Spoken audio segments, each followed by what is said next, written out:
Hey everybody, this is Eric and welcome back to Deciphering My Experience. We are overlooking the Ted Stevens International Airport with the backdrop of the Chugach Mountains. And it's just a gorgeous day out and I wanted to get outside, get into some sunshine, and have an awesome day. I'm holding in my hand here a folder with info that I was given many years ago. This is a copy of that information, and there's a copy available on the website at deciphering.tv. If you go into the archives and you simply click on to DARPA 1999 is where you will find this document, and there's tons of information in it, and I'm going to pull some of it out to discuss for today.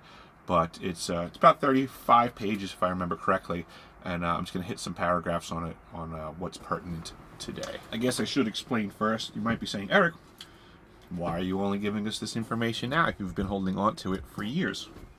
Well, the fact of the matter is that it didn't seem pertinent when I got it on what to do with it at the time because it was way ahead of the curve.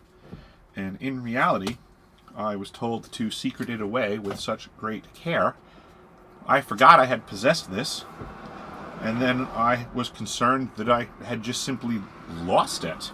So it just got back into my hands recently when I was digging through a box, and I found some stuff.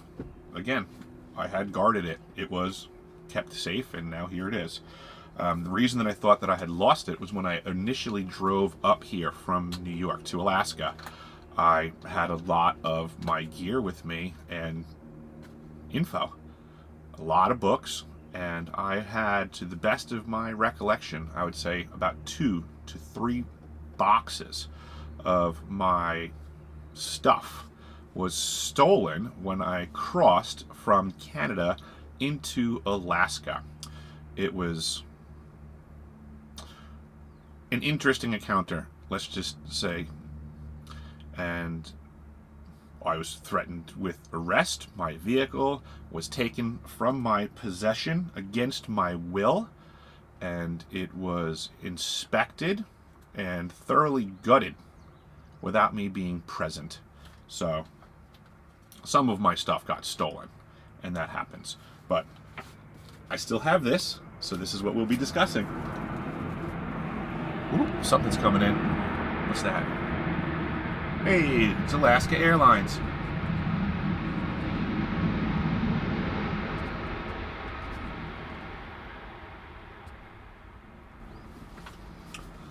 Statement by Frank Fernandez.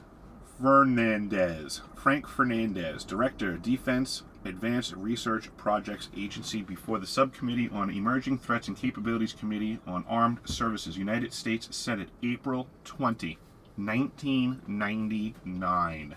It's a long time ago, folks. 1999. Remember that this is what they were discussing over 20 years ago. This is from page 4. It says, Key Thrusts. To succeed as DoD's enabler for innovation for national security, DARPA is pursuing 2 key thrusts. The first thrust is to find technical solutions to national-level problems. These problems deemed by previous DARPA directors as, quote, presidential-level problems. That term will keep coming up. You'll keep hearing it, presidential level. These problems represent areas that may impact our national survival. At present, protection from biological attack and protection from information attack are such problems. DARPA plans to expand our work on protection from biological and information attack to include better modeling and networking of surveillance, sensors, and possible methods of determining who is responsible for the attack and responding appropriately. In particular, we will see if DARPA investments can have a substantial impact on the problem of characterizing underground facilities. Further, I am considering whether interdisciplinary research combining information, electronic, and biological technologies might provide useful synergies to solve national-level problems.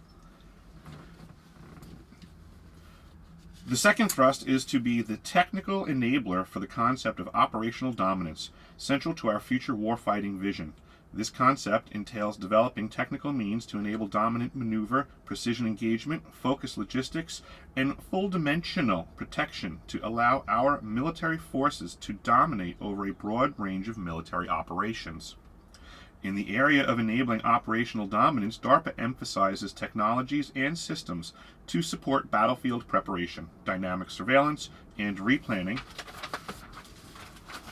affordable mobile, precision target kill, and mobile distributed command, control, and communications.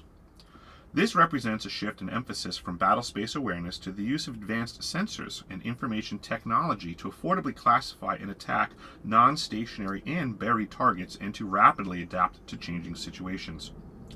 Furthermore, DARPA is focusing on technologies to enable future air, land, and maritime warfare concepts such as combined manned and unmanned warfare. Lastly, DARPA continues to emphasize the development of core technologies reflecting our traditional strengths: information technology, microsystems technologies, and materials technologies. I would like to describe some of DARPA's ongoing investments in these key thrust areas.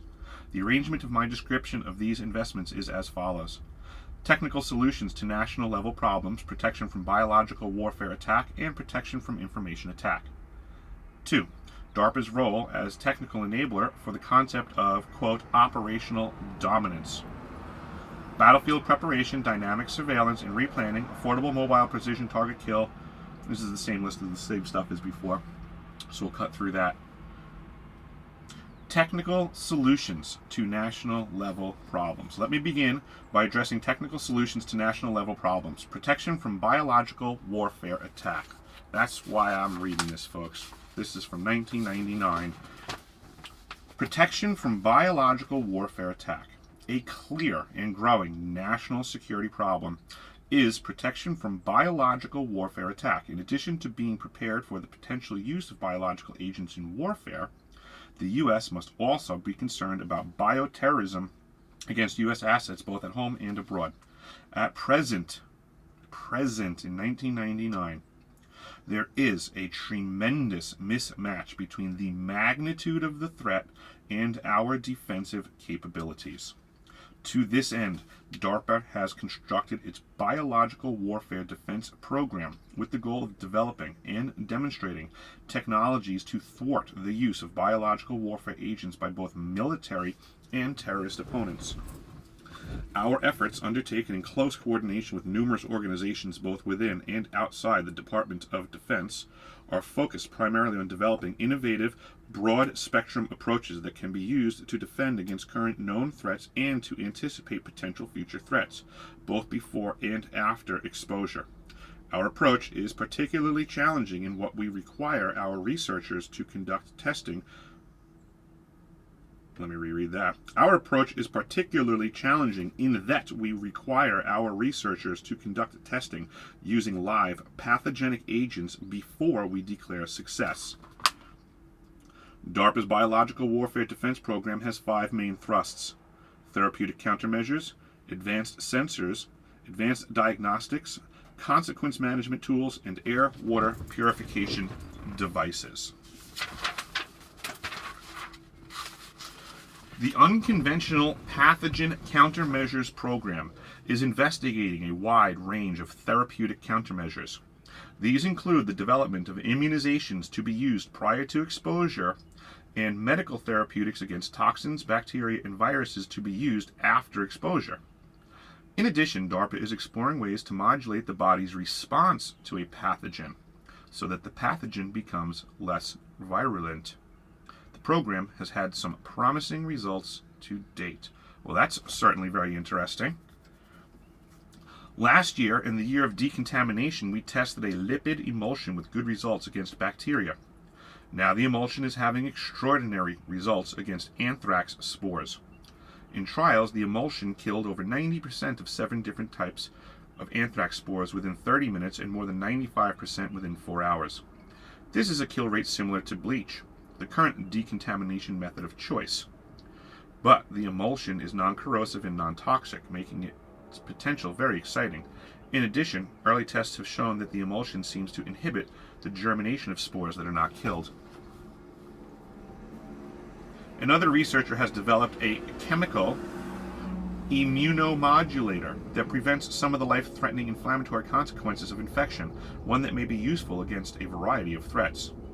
Animal trials to date have shown good results against staph, enterotoxin B, anthrax, and Ebola. In another project, DARPA-supported researchers have identified an enzyme that is necessary for the survival of a number of pathogens ranging from military threat diseases to, quote, common afflictions and plant diseases of concern to agriculture. The researcher has a promising inhibitor of this enzyme that will undergo further tests. In fiscal year 2000, we will continue support of these innovative approaches and in many cases, conduct testing against live agents. We plan to expand our efforts in current technical areas as well as solicit additional unique ideas and approaches. We especially hope to interest scientists, researchers, and companies that do not normally work for the military, but who may have unique ideas that can help the U.S. respond to the threat of bioterrorism. 99. That's what they were talking about.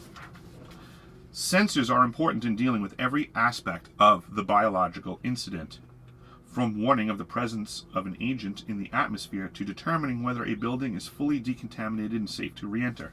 No single sensor can satisfy the needs of the intelligence community. The warfighter and the civilian first responder, however. In order to detect the presence of a threat agent, DARPA is investing in the development of advanced biological warfare environmental biosensors that are robust, can operate autonomously in real time and with extreme sensitivity to multiple agents while being small, low cost, and generating few false positive and no false negative alarms. Yep, they're basically integrating the world around us for their benefit, folks, but they're not telling you that. DARPA's program in environmental biosensors. Hey, there's a Herc. There's a stealth Herc. Look at that one. Here you go, folks. This is why I parked back here. Look, all white Herc. There's little writing under the window. I can't read it from here.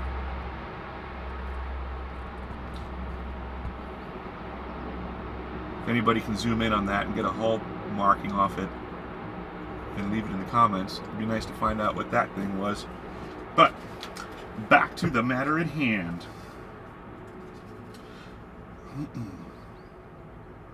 DARPA's program in environmental biosensors includes a number of platforms for bioagent identification.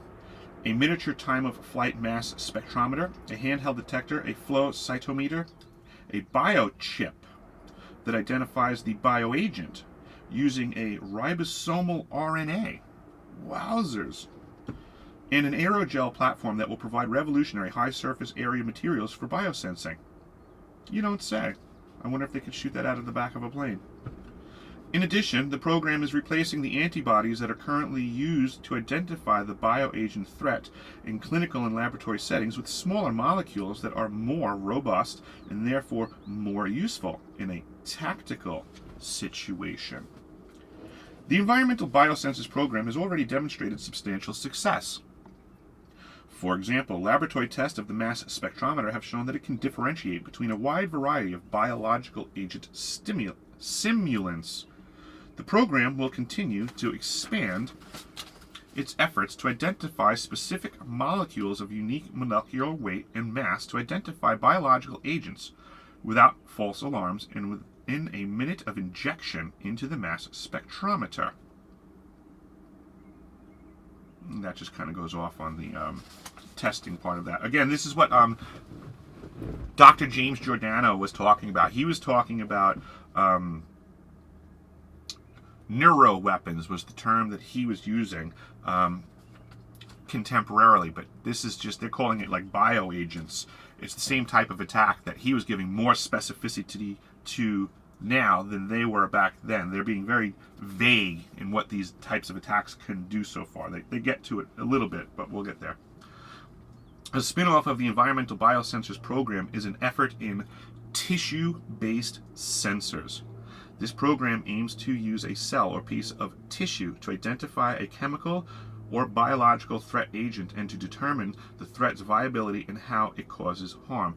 This is why they want it chip us, folks. They're gonna they're gonna tell us it's for our safety, and so that they can monitor and let you know if you're under attack, so they can then do something about it. I mean, this is where we're headed.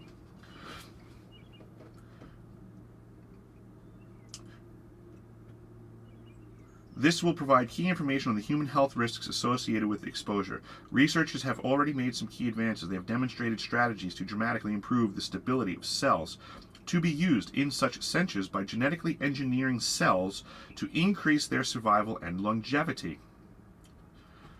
Scary stuff. Think about what they're doing. Cells have also been encapsulated to provide a natural matrix for their operation as a sensor element.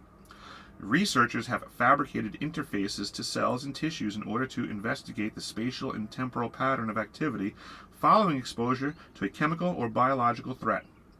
One system that employs neuronal cells and tissues has been used to identify mechanisms of neurotoxicity in known chemical toxins. This year, the program will design and test cell and features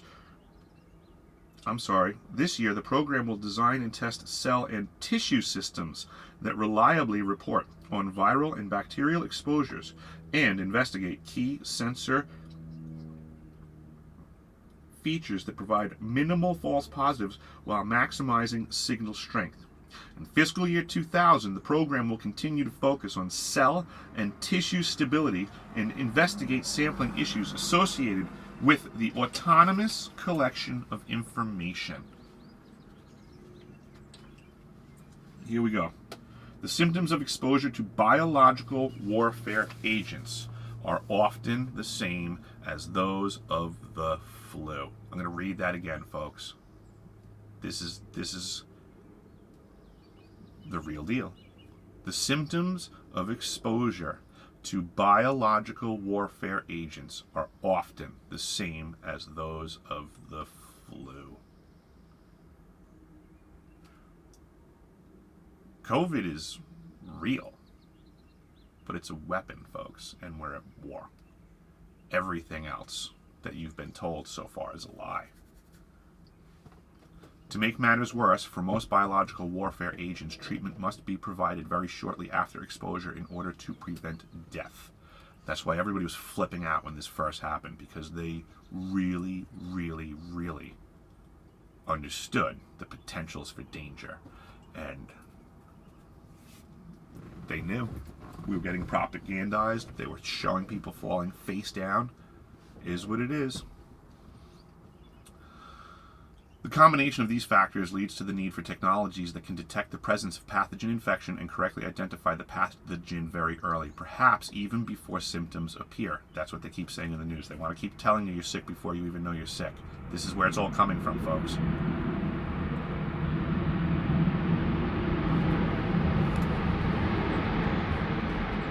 Furthermore, I lost my place.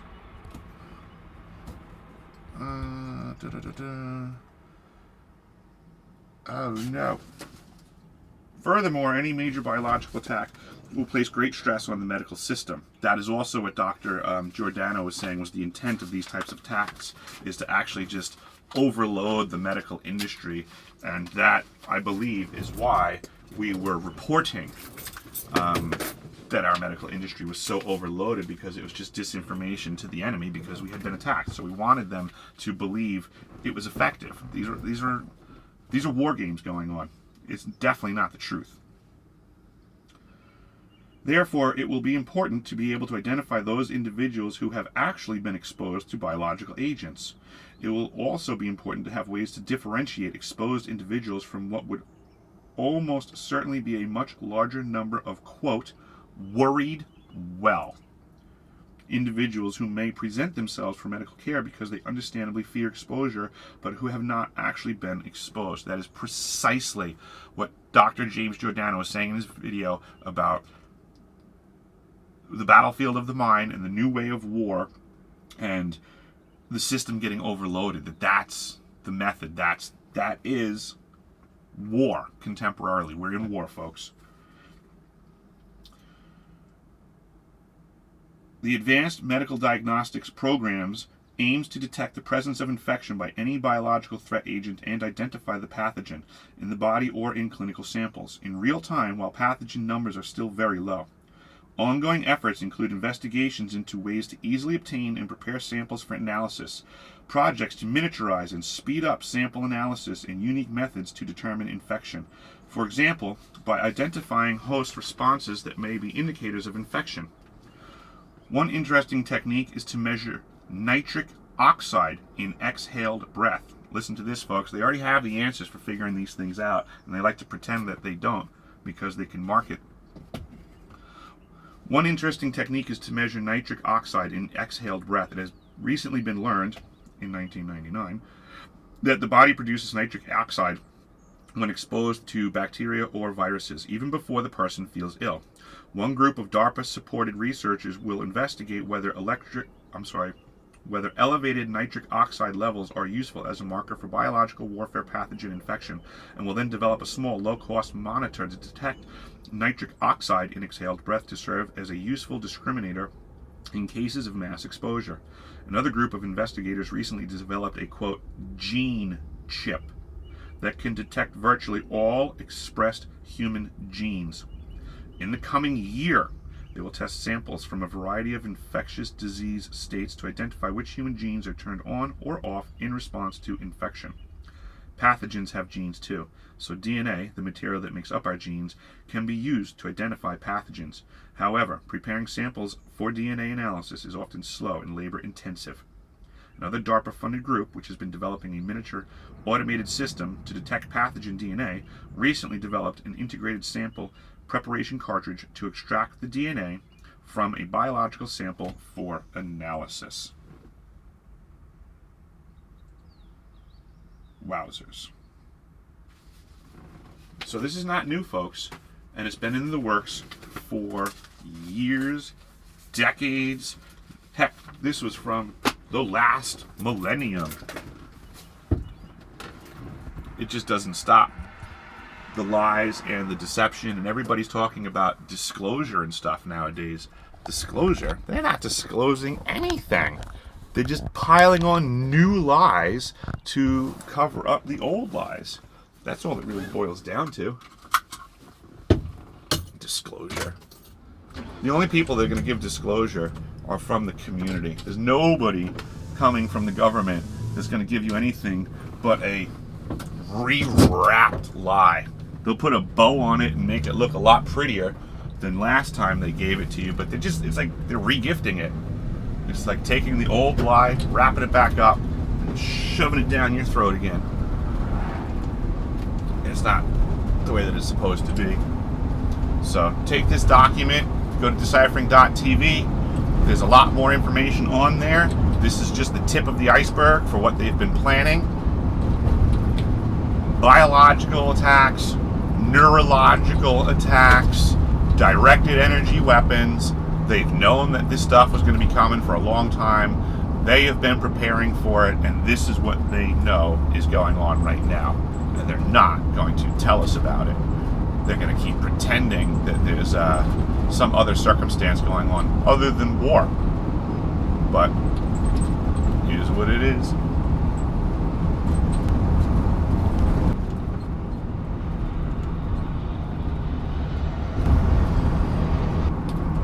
A lot of folks aren't that familiar with stratospheric aerosol injection, SAI. If you look up stratospheric aerosol injection, you'll get a lot of good intel about the state of the union and the sciences involved with nanotech and aerosolized sciences. But if you look up chemtrails, you'll find a whole bunch of stuff that makes you think that the world's a bunch kookier. Now we're going to see if we can find some moose on the way back. But when it comes to neurological attacks, we need to start realizing that the flu that we keep being talked about, the flu. What else could it be? If there are new weapons of war, what do the walking wounded look like?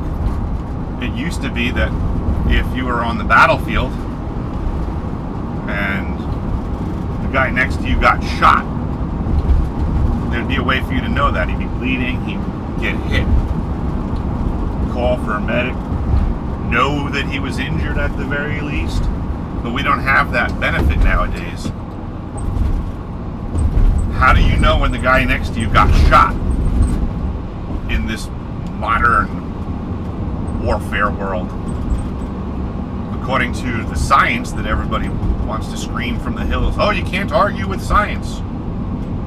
Well, then I'm following the science. The science says that neurological attacks, the science here says biological attacks look like flu symptoms. Flu symptoms. I can't imagine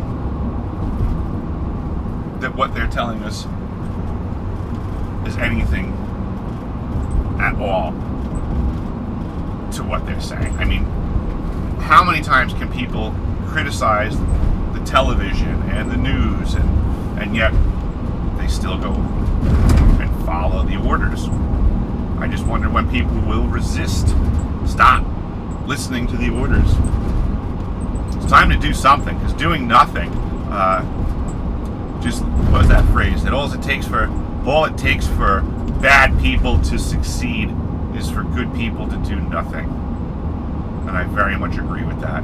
So, if you are a good person, you need to be doing something towards making the world a better place, getting our freedoms back, and providing a brighter future for our children, quite simply. If you are not actively doing that, I suggest that you take up some role in your community to make the world better. Better is better. Something is better than nothing. And you can be the judge of it. If you think that you are doing well enough, then who am I to argue? This is just a self-assessment, folks. Look inwardly. Find out if there's more that you can do. Because I would like to do more, and I hope that others do as well. Better is better.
Well, in case anybody was wondering why I was solo today and without Naomi out and about, it's because her owner is back from work. So Naomi is fine and dandy. She's just out gallivanting and camping in Alaska now. So maybe we'll see her next time. But in the in-between, if I could bother you folks to please go to deciphering.tv and subscribe so we don't get disconnected, because I'm sure I can't keep putting content out like this and them allowing my presence forever. So you do need to go to deciphering.tv, subscribe, check the archives, check out these documents that I was discussing today, and please join the conversation. Get into the comments section below and let me know what you think, and also pass this stuff around and talk to people, see what they think about it in your locale. I'd be curious to hear what happens from those conversations. So thank you all for coming. Like, subscribe, share, spread the truth, and keep on coming back to deciphering.tv. Have a great day. Bye.